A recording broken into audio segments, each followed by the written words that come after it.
Praise the Lord. Aigi ming Chingkhei Ngamba Haorongbam. Yengbiriba khwai mayambu ibungo Jesu Christagi mingda taramna okseri. Ngasi fajaraba ningthi jakhraba ayukki matam asida ichi naw singi mafamda mapu ibungogi wahaina ngasigi numit ase haunanabagi haiduna mapu ibungogi wahai khara ichi nawgi mafamda puraga lakcheri aikhoi mapu ibungogi wahai aikhoi yengminasi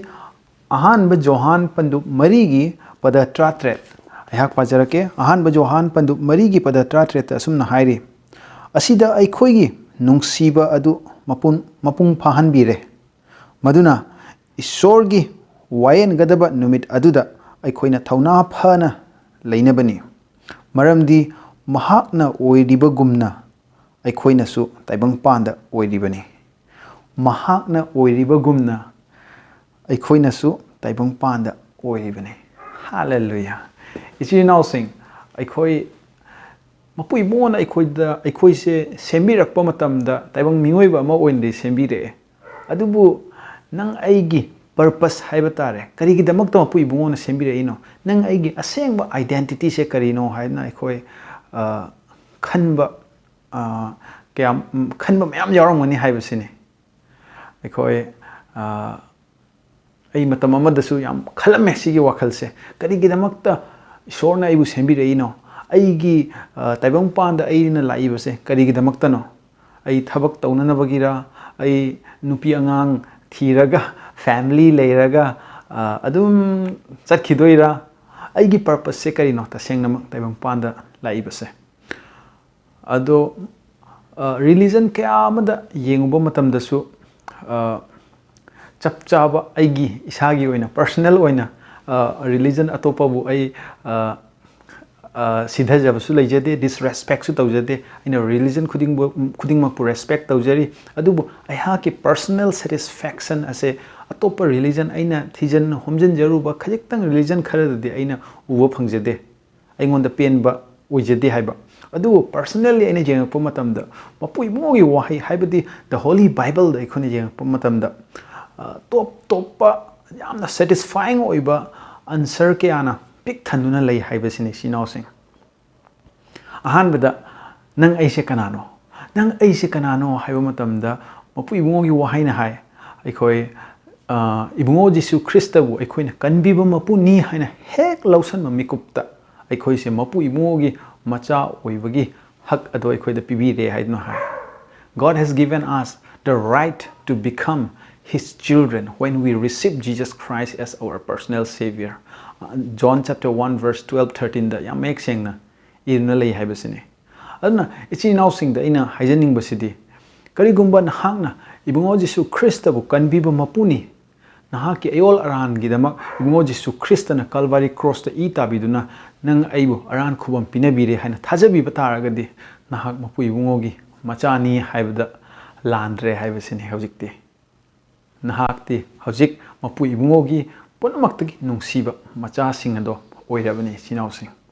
aduga yamna maru oibadi kaino hayo matamda taibang panda ikhoina hojik leiriba matamsida awaba asiana thoiba yamna negative oiba paw mayamna thanduna le ikhoiga koibasida adugo mapu ibungogi wahaina ehang hojikta pajakhiba 1 John chapter 4 verse 17 gis asigi matungina sida haibase mahak oiribagumna aikhoina su taibang panda oiribani hai mahak haibase kanano ibungo Jesu Christani hojik se ibungo Jesu Christ se kadai da lei haina yengma matamda mapagi yet thangbada thammaga aikhoigi damakta wanom biraga lei haidna hai adu akhoi yengminase ibungo Jesu Christ sorry ibungo Jesu Christ se hojik mapagi yet thangda phamba matamda awaba leramgadra mangonda natraga mangonda ana ayeka leramgadra aina hojikta lok khugibagumna masu mapagi yet thangda ka phamaga ka tauna ka leramgadra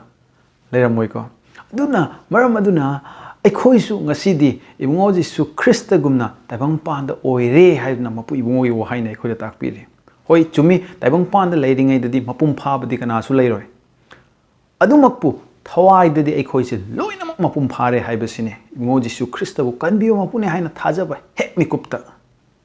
aina masise karam haina khangjei haiba matamda mapu ibungogi wahaina haibase mahakna oiribagumna aikhoina su taibang panda oire hai ibungoji su Krista gumna aikhoju taibang panda oire haibasine adubu oiribase thawai romdani aina ichinau singda haijabase aikhoigi lamchat sajatta aikhoigi wangang sangang aduga aikhoigi physical life ta haiba tare ko spiritual life nataba physical life sidati aikhoigi spiritual life ta oikhiba thabak to physical life ta aikoi uba phangakani haibasini aduba ahanbada aikoi spiritual life ta Jisu Krista na mapa ye thangbada leibagum na ngasi su aikoi su ngasi mahagumna oire haina thajaba mikupta physical life ta su tamna manifest oirakani haibasini adu khakta natana mathi pandup tarukki pada kunthra homdoi sumaina hai adubu nakhoina ahanbada isorgi ningthau leibak amasung mahaki dharma chenba thiu aduga pot pumnamak asi nakhoida hapchin bigani hallelujah asigi bible verse yamna common oiba bible verse ni haijaning